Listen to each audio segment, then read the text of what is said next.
Hey everybody, welcome back to the Headway Podcast. I'm Shane, your host, and joining me is co-host Rachel. Hey everyone, in our last episode we were joined by Aaron, who discussed building confidence post-injury. Today we're shifting our focus to another important topic, life after stroke, survivor stories. Surviving a stroke is a life-changing experience, and navigating the journey of recovery is filled with both challenges and triumphs. Today we have the privilege of hearing from three incredible individuals who have bravely faced and conquered the aftermath of strokes. Hi, I'm Eimear. In August 22, I had a right-sided MCA stroke caused by PFO and possibly the pill. Since then, I've been on my journey to discover or rediscover who Eimear is. Hi, my name is Sharon. I had a stroke in December 2020. It was a cerebral venous sinus thrombosis. I lived a healthy lifestyle before my stroke, so it was quite a shock to me and my family when it happened. Hi, my name is Fiona. I had my stroke in August 2019. And similar to the other girls, it came completely out of the blue, so there was a lot to have to relearn and get my head around. Now let's hear from our guests as they share their personal stories and insights into life after stroke. Our first topic is the moment of impact, recounting the experience, with our guest Sharon. Okay, so 10 days before my stroke, I one day was getting ready to go out with my friends for dinner, and it was during the break of COVID, so it was December 2020, and restrictions had lifted, so it was the first time in ages that we were able to meet up. I was all dressed up, and all of a sudden I got a stabbing headache, and I lay down and took 2 Panadol. I was thinking, okay, well I really want to go meet the girls, but I'm just not feeling well at all here. So typical me, I got up and I went, even though I was feeling like crap.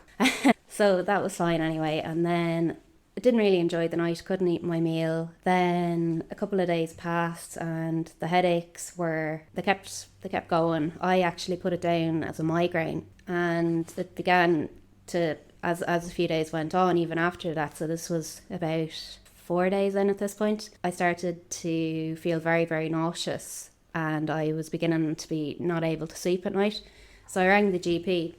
And as I said, it was during COVID, so it was really hard to get an appointment. So they put me on a waiting list, and it kept going. I was still treating it as a migraine or maybe a sinus infection at this point, because the pain had moved to the front of my head. I was kind of finding it hard to see at this point as well. I was feeling really awful. Even when I look back at texts on my phone, I was texting friends and saying, I just don't feel myself at all. I feel really, really unwell. I had to do a job interview as well at the time, and I was waiting to go on a Zoom call to do the job interview, and I had been texting a friend and saying I actually think I'll cancel the interview because I just can't concentrate enough to answer the questions. So then the headaches turned into me vomiting and just not being able to sleep at all during the night. I had a just awful night. So the GP thankfully rang me on Saturday morning and said there was a cancellation. So I jumped at the chance and went to see the GP. When I went in, she looked at all my vital signs and everything to her seemed okay. But when I was explaining what had happened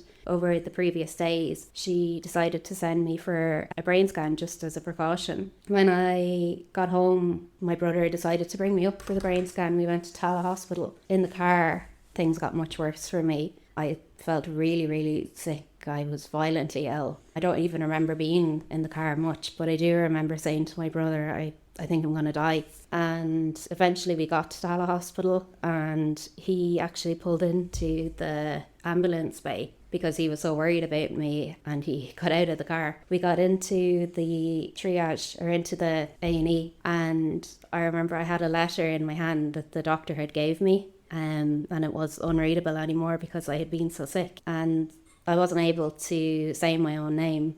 I was totally incoherent. I couldn't understand what the receptionist was saying, what my brother was saying. I didn't know who I was. I had a mask on and I was calling it a t-shirt, so just my words were completely mumbo jumbo. So thankfully the receptionist noticed what was going on with me, noticed I was really unwell, and got me into triage straight away. I vaguely remember being asked my name and my date of birth, but I didn't know who I was. I remember just looking at my brother and putting my hands up as in, I have no idea. Then as it was COVID, he was taken away, my brother was taken away, and I was taken into a bed in A&E. My memories get very, very scattered here do remember not being able to put a gown on because they wanted to take me for a scan. I couldn't lift my arms. Don't remember much more than being in a scan and then saying to me, "Oh, good girl, Sharon, well done." I do remember being in absolute horrific pain and being really confused and crying. And then one of my last memories was being on a trolley and being brought down to A&E, to the ward, and there was a nurse and a porter having a conversation and I couldn't understand them at all. But I kept trying to join in their conversation to prove to myself that I could still speak, but I couldn't, and all that was coming out was a noise. And I just remember being really, really scared and confused at that point. I remember being so just in a moment of not even being terrified or not even being scared, but just, is this actually happening, was my thought going through my head at the time. The physical feeling that I had was pain, just not being able to speak, not being coherent at all. And then when I finally did kind of come through after, I'd say maybe it was about 48 hours, I could get a couple of words out, but I sounded like a baby. And anyone that I did speak to, I think I picked up the phone to one of my friends at one point and said a couple of words, and she said it was like talking to a baby, which is insane. The emotions that I had was, I was absolutely confused as to why I was in hospital, what had happened to me. And I think a couple of people had said to me that I'd had a stroke or that I had clot in my brain. And it just didn't make any sense to me. I kept asking why I was there, what happened. It was like, to me, I had a cut on my head or I had a plaster on my finger. It just made no sense to me whatsoever. I felt very, very vulnerable and I was totally embarrassed. I didn't want anyone to know why I was in hospital, what had happened. It was just like I wanted to hide under blankets. I didn't want anyone to visit me. And one of the main things I really remember is being hungry. And I was so confused. I'd never had a hospital stay before that I remember picking up my phone and trying to Google, how do I get food? I do remember as well actually picking up my phone. I took a selfie, and that selfie was to prove to myself that I was actually still alive, because that's how confused I was. And that's when I was saying earlier that everything was just so incoherent to me that it was, is this actually happening? Is this actually going on?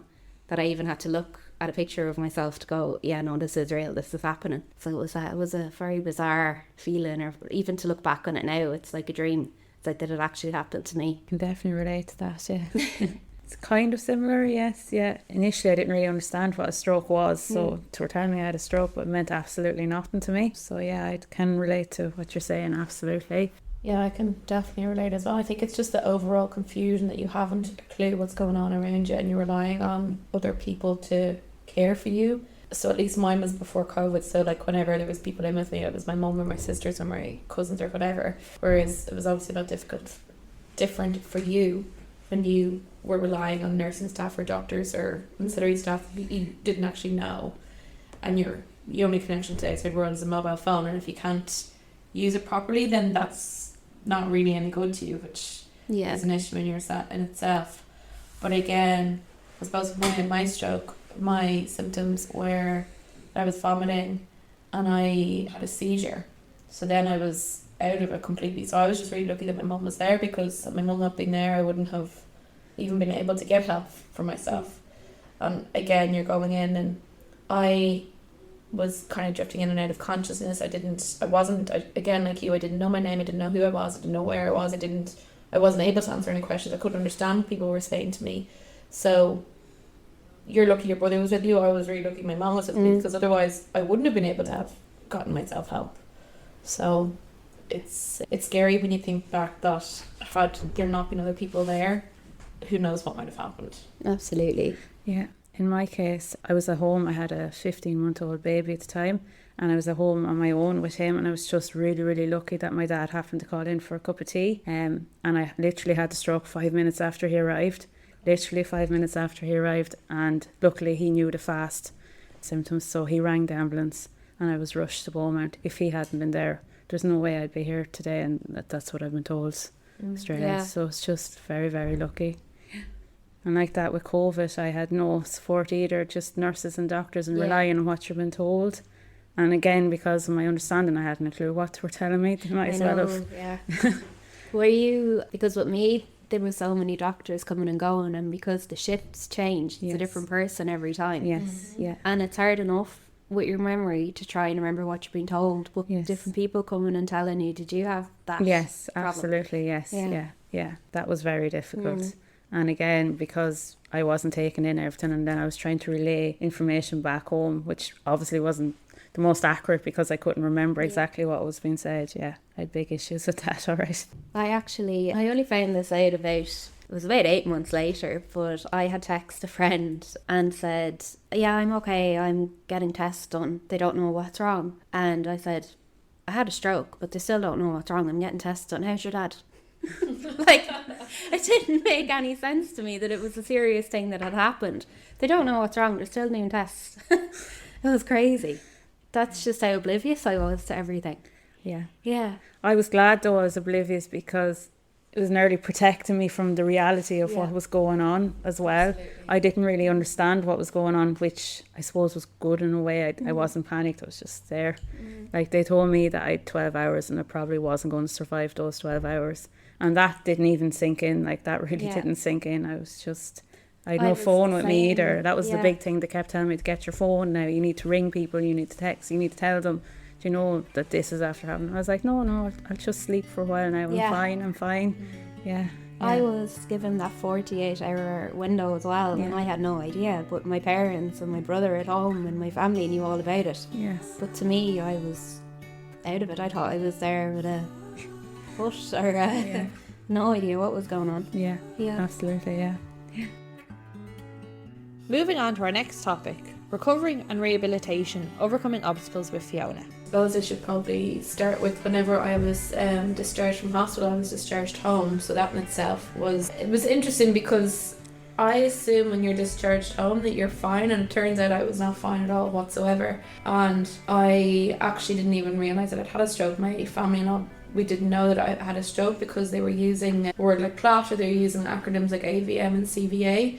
So we didn't know what that meant. I knew there was something wrong with my brain, but that was it. And it wasn't for a few months when I went back in.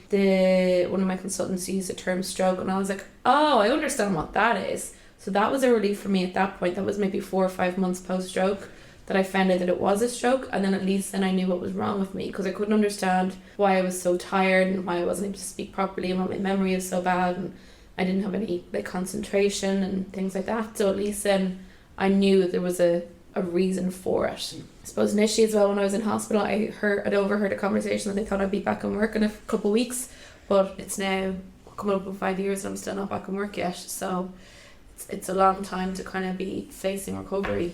When I was discharged home, there's so many things I didn't know how to do. Like, I didn't know that I couldn't tie my shoelaces until I put on my runners, and then didn't know what I was supposed to be doing next, or I didn't know how to turn on the shower until I got into the shower and then was like, why is the water not coming out? And it's all those little things that happen throughout the day until you go to do something for the first time, and then realise, first time post-stroke, and then realise you don't know what you're doing, that kind of gets in on you, obviously, after a couple of times that this has happened. But again, like I said at the beginning, I just assumed because I was discharged I was fine.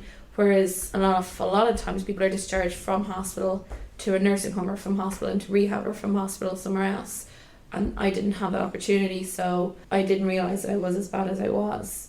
I also had, I think, 3 or 4 different consultants, which meant that I was getting differing opinions, and one person was saying I need to go to rehab, one person was saying no, I don't need to go to rehab, one person was saying I had to have an operation, one person was saying I didn't have to have it.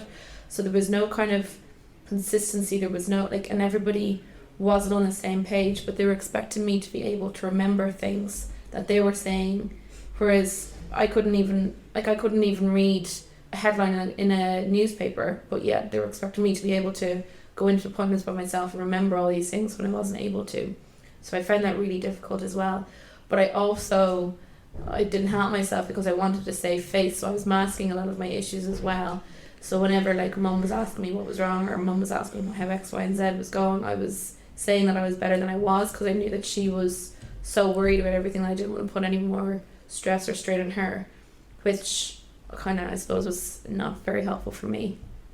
And then it took me nearly 6 months to get into rehab. So eventually I got into the outpatients of the National Rehabilitation Hospital, and they started to, when I got there initially, She's like, oh, well, you should have been here months ago. Like, why were you here? And I was like, I don't know why I wasn't here. Like, I'm just going where I've been told to go. So then she brought me in and she started to do assessments, but then she said the following day that there was some sort of course starting and I was able to join that if I wanted to, and I was like, yeah, great, no worries. And then I think it was within 2 weeks COVID was in Ireland and everything was shut down, so that was the end of my in-person rehab. So we did move online and it was fine, but we didn't know how to use Zoom, we didn't know how to use Microsoft Teams, we didn't know how to use X, Y, and Z.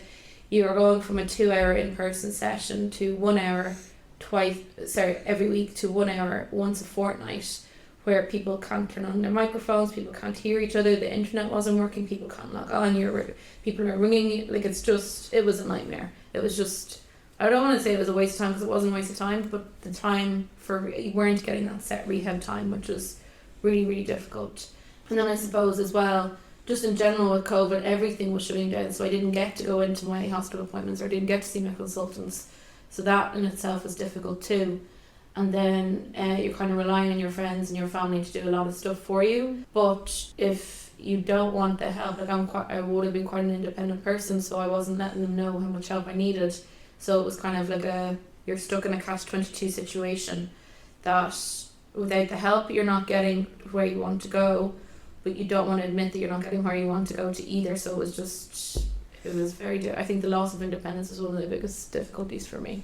Did you find when you were released from hospital that there was the lack of support really kind of hampered your ability to recover, like that you didn't know what was going on or what was expected of you? Yeah, exactly. And I think part of it was, and I know this isn't a possibility, but I think if people knew what your intelligence levels is or what your abilities are pre-stroke versus post-stroke, they would know kind of where to get you back to. But obviously everybody has different intelligence, or people have different traits, or people have different talents and things like that. So they're working off an average to get you back to where you were. But when they don't tell you, like, because I hadn't been told I had a stroke, I didn't know where I had to go to, or I didn't know what was wrong with me. I didn't know what to Google. Well, thank God I didn't know what to Google. But when you don't know what's wrong, you can't help yourself, or nobody can help you really, because they assumed that I knew, whereas I actually didn't know. Yeah. I was the same. You're left to your own devices and you're completely isolated. I felt the exact same way. You're helpless. Yeah. And I know they said, if there's any problems, give the ward a ring. Like, you're not going to give the ward a ring. Just like, you can see when you're in hospital how busy they are. And the only person I spoke to before I left was the seizure nurse or epilepsy nurse, because I had a seizure. Like, there was no stroke burst, there was no early discharge plan, there was nothing like that. There was no, you're going to go talk to your GP, nothing. No, I was the exact same. So I had a thrombectomy. I was kept in the hospital. I had that on a Tuesday, and I was given 12 hours to live, but I was actually discharged on the Friday. Oh, wow. I was out. I had no support like that, no stroke nurse, no discharge plan, nothing, not even a leaflet explaining what I might have expected. So I brought myself back in on the Sunday to A&E, because I was just so sick and so weak. Like, I really didn't know what was going on or didn't understand. Whereas if I had the education about what to expect, I probably would have, survived a little bit better at home, or had a point of contact. I might have been a bit better at home. And then because I went in on the Sunday, obviously the notes weren't written up. There was no notes. Yeah. So the nurse in A&E just thought I was cracked. I'd say she thought I was on drugs or something. Like, I was left sitting on a chair for 5 or 6 hours after, coming out with a stroke, a serious stroke. It was really, really difficult. Yeah. And even small things like whenever I was discharged from hospital, I was given a week's worth of medication. And they didn't say to you, or me, within a week you need to go to your GP, you need him to write you a script, then you need to go to the chemist. And I had been to my GP, because I broke my shoulder as well, so I had to go to my GP for that, or for something, I can't remember. But even he didn't go, what medication are you on, or anything like that. So when the week's medication went up, I was like to my mum, okay, we need to go and get more medication. And went to the pharmacy, and she was like, you don't have a prescription. I was like, what do you mean I don't have a prescription? So even those things in itself, the fact that nobody in the hospital said, this is only a week's worth, you have to go and get new prescriptions. Yeah. You're very much finding your own way in the dark, really. You're very much reliant on your carers and supporters, and like, the lack of information was very, very difficult, And it's not, I suppose, because the three of us are all young stroke survivors, so it's not like this is, I don't know about in your family, but this has never happened to anybody in my family, so we had no knowledge whatsoever about this.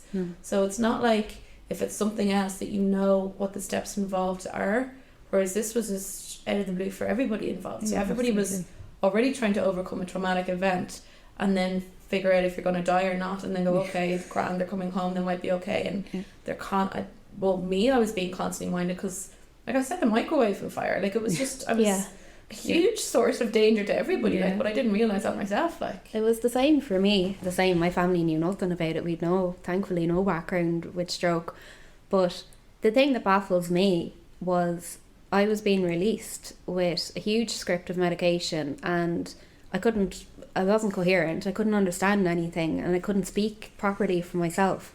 And they were giving me all of this information, and they might as well have been telling my dog, because I was coming out with this huge script, giving it to my family, and they're asking me what X, Y and Z is. I'm sure I barely know my own name. It was absolutely ridiculous when you think about it. Yeah, because some you take with food, some you take it before food, some you take it for intervals, some you can't take with X, some like, and to expect somebody a week or 10 days or whatever after stroke who's been you were in hospital when COVID around, so no one was even able to. And even when I go to my doctors, like my GP now, if some of my medication has been changed, sometimes they're googling to see what this new medication is. I'm the same. So I was like, if the doctors are googling it, what's the chance for everyone else? Like, I remember my parents and my mum in particular and my brother sitting down and trying to go through my prescription and trying to figure it out, and I just remember them sitting at the end of the table looking at each other going, what are we going to do here? They were so confused. And like you said, they were after going through that trauma as well of, it's that 48 hours, is she going to be alive? It's insane. And you leave with, like, I could physically walk, I could physically move, I could eat, but that was about the height of it. Like, I had severe migraines that I wasn't told, do you know what I'm after having after stroke. I had memory difficulties, I had emotional difficulties, I had sensory difficulties, and there was no support for anything. Like, the whole world was just brand new to me. It was, and then fatigue was just out of the world altogether. But I wasn't told to expect any of that. You know, if I'd been told, maybe I would have understood a little bit better. And I think that's part of it, the fact if you don't have a physical disability, and touch wood, like, we are all very lucky that we don't, but because we don't have a physical disability, nobody then thinks to tell you about the emotional and the psychological and the cognitive difficulties that we're going to face going forward. Yeah, absolutely. And our third topic is finding purpose and meaning in life after stroke with Eimear. I've always identified myself by my job. I definitely live to work. I love my job, and suddenly my identity was taken away. I was no longer the teacher, I was just Eimear, and I had to discover who she was. Before I had my stroke, I was very stressed. I had a young baby, a breakdown of a relationship, and had taken on a new role after my maternity leave. I was burnt out, and then in August 22 I had a massive stroke. Those few weeks in hospital were very, very tough. I was heartbroken that I was away from my son. That's where my determination began to begin my recovery journey. During this time, I was kept going by all the calls, well wishes, mass cards, flowers, candles been lit, prayers been said, and I know that gave comfort to my family too. I also enjoyed my daily visit from the priest. As it was COVID, that was nearly my only visitor. We became great friends. He was actually visiting my classroom as well, so we became great friends during this time. I found it comforting to have someone to talk to. So then I moved home with my parents. They gave me fantastic support. The first few months were very, very hard. I rested a lot, had severe migraines. I had memory, emotional, sensory difficulties, and all of these were made worse by my crippling fatigue. My recovery initially was very much self-directed. I had no support from any agency. I did not know about Headway or any other agencies at the time. So I started breaking down skills and working on them daily. That's where my teaching training came in. I had a daily plan. I read, I did Sudoku, word searches, memory games, drew, painted, walked, mindfulness. I found practicing mindfulness great. I went to the shop, to play centres, and tried to reintegrate myself slowly back into society and everyday life. I found this part particularly difficult due to sensory difficulties. I got counselling to cope with emotional effect on the stroke, and I found that fantastic and helping me to accept my stroke and understanding myself more. Then I got support from Headway just before my year anniversary. This was a game changer.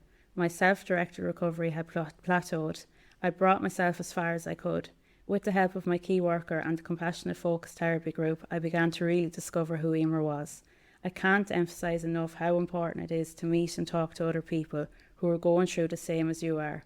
Through Headway, I've met a whole community who understand me and my journey. The CFT group helped me deal with the more complex emotional responses. I found sometimes I misunderstood a situation, or I was hypervigilant about myself since my stroke, and I began to be my own harsh critic. So through the CFT group, I really felt it helped work through all these things and stop myself from getting frustrated because I mightn't be able to do something I was before, or stop myself from blaming myself if I misunderstood something. 2 years on now from my stroke, I am a totally different person, totally different to the person I was last year. I'm now living independently in my own house, doing normal mammy things, walking, reading, joining the gym, doing yoga and enjoying rediscovering hobbies. My fatigue has eased, my migraines are under control and my memory has significantly improved. I've been past fit to return to work part-time in June. Overall, I'm grateful for my journey and those who have helped me on my way. Without the support of Headway and my family, I would not have made as good a recovery. I'm still recovering who Eimear is, but I understand myself better, and I actually feel I'm in a better version of myself and a happier now than the Eimear prior to stroke. It sounds like your early days of your stroke are very, very similar to mine. Your recovery, that you spent so much time resting and with your parents and your migraines and your sensory issues. It sounds very, very similar to mine. Yeah, so I completely understand. Pretty much slept for the first 4 months. Me too. I was quite weak at the time as well, and my son was obviously 15 months and older. I couldn't carry him, or I couldn't lift him. I couldn't even change his nappy, to be honest. I couldn't change his nappy. I could sit and I could play with him, but that was about the height of it at the beginning. Yeah, it was difficult. The first few months definitely were the toughest, and then after that, every day was a recovery day, and you can see little small things, and that gave you hope that okay, well, the recovery is going well. Like I can see now I'm improving every day. I actually used to always say in the early days that I don't know how I would have done it if I had a child. So I absolutely admire you. Thank you. Yeah. Yeah, and so like you mentioned the importance of going to counselling. Like, oh yeah, every time I see someone, like I was like, no matter if you've had a stroke or some sort of medical injury or not, I was like, every single person needs to go to counselling. Even if they think they don't need to go to counselling, they absolutely have to go to counselling. And I do, when you mentioned mindfulness, straight away I'm like, no, I can't. There's different things that different people can go to, but for me, counselling is really, really important. Like I absolutely 100% believe that every single person in the whole world should have to go to counselling, because even just be able to get it out, whatever you want to say, without anybody having your family or your friends, they do have an agenda, as in they obviously want you to get better, or they want you to be the happiest version of yourself. Whereas if you're giving out about something, you're obviously not going to be that. Sometimes you have to go to the difficult places in order to get better. So I think that's really, really important. And I suppose for me, some of it was because I had a seizure and I fell off the stove and I broke my shoulder. So I was in a sling for a few weeks. But once that visual reminder was gone, people forgot that I'd had a stroke. So they were like, oh, you're not back at doing this, you're not reading, you're not back to work, or you're not back to gym. Like, why not? Yes. You're like, I still have a brain injury that I'm still trying to come to terms with. But again, like you were saying, like the tiredness, the fatigue, it was just crippling. Like even the weekend, I had a busy weekend here. So yesterday was just a write-off for me. And people don't realise that still, that just because you're a few months or a few years post-stroke, there's still effects that are happening all the time. Absolutely. Yes, yeah. Even I was in here a few weeks ago, or last week, and I did a couple of podcasts in the one day, and the next day I was totally just had to rest that day. Couldn't manage at all. But often Fiona would know me quite well outside of podcasts, and she knows particularly that I have to spend maybe 1 day a week just resting. I'm 3 years on now. It doesn't get easier sometimes. Yeah, and that can be difficult in itself because you're frustrating and you go on, how is it still happening? But then there's no point in being frustrated with yourself, because that's just another negative emotion that you're trying to overcome. Exactly. And that's where I actually say that recovery is linear. It's not the same for everybody. and there's ups and downs along the way. It's not just straight, you go from your stroke straight to recovery. There really is, it's an up and down for everybody.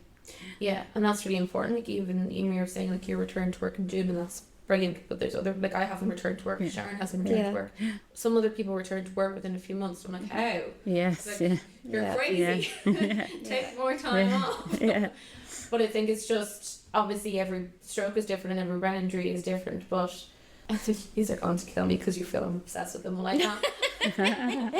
Like for me, the Irish Heart Foundation, our young stroke survivors group within the Irish Heart Foundation has provided so much help and support that it sounds like it's this type of support that you got with Headway early on. Yes. So without, for them, for me, is the same as Headway were for you. Yes. And we're so lucky that we're able to get that support from all these agencies that are outside of the HSE, because the HSE isn't providing it. So the funny thing is, in the early days, I think I was in denial of what support I actually needed, and it took me a good few months to apply to Headway and to self-refer myself, because I didn't realise what support I needed, and it was the best thing I could have done. It was really the best thing. Like, they were super in my recovery, to be honest. Absolutely, I agree with you. Yeah. My confidence has soared since I came to Headway. I know myself when I see it. When I first approached Headway, I was so shy. I wouldn't get on the train myself. My confidence was absolutely knocked, and now I'm in Dublin a couple of times a week. You can't keep me out of the city now. But I was telling the story one day that after my stroke, I was really shy around men for some reason, even doctors and my friends, husbands and boyfriends, and I couldn't look men in the eye for some reason. And Headway, I was telling them here about that, and they immersed me in social groups with men on purpose, I think, to overcome that. But now I'm back to myself again, and it's fantastic that Headway noticed that, and they knew that that's something I needed to get over and get me back into. So it's, Headway are amazing. Like, they really, yeah. Absolutely. As we wrap up this discussion, let's hear a final sentence from each of our guests. So know the fast signs, so facial, arms, speech slur, and then take the time for stroke. Seek help when you need it. Be kind to yourself. Rest when you need it. Every day is a recovery day, and sometimes it's small steps. I think to remember that your stroke recovery is yours, and not to compare yourself to everyone else. I think you need to be patient and kind with yourself, and to lean on services that are available like Headway, ABI and the Irish Heart Foundation. Just getting that plug in there. yeah, I definitely think like organisations like Headway and the Irish Heart Foundation, it allows you the opportunity to connect with your peers, your other stroke survivors, and you gain so much information from them, which is really, really important. And they provide so much emotional support and just knowledge about different services and things that you need that you don't even realise yourself. Again, counselling, as I said before, it's very important. Eimear, as you mentioned earlier, to get back into a routine and to try, like, even if you have to make appointments, whatever, try and make them for the morning so that you have a reason to get out of bed. Like, you have to get up and go for your walk and do whatever it is on your list. To try and not compare who you are now to who you were post-stroke. I know or pre-stroke. It's a very difficult thing to do. But if you're look back on the person you were when you woke up in ICU, or the person you were when you were discharged from hospital or discharged from rehab, but then you can see the steps that you've made, the progress you've made. Because to me, the Fiona before that doesn't exist anymore, that it's the Fiona post-stroke that I need to concentrate on now. And it's only going to make you feel bad if you're looking at who you were and what you could achieve before that, because that person's not there, and that's okay. And that brings us to the end of today's episode, Life After Stroke Survivor Stories. Such inspiring accounts, Rachel. Absolutely, Shane. Our guests have shown us the power of resilience and determination in the face of adversity.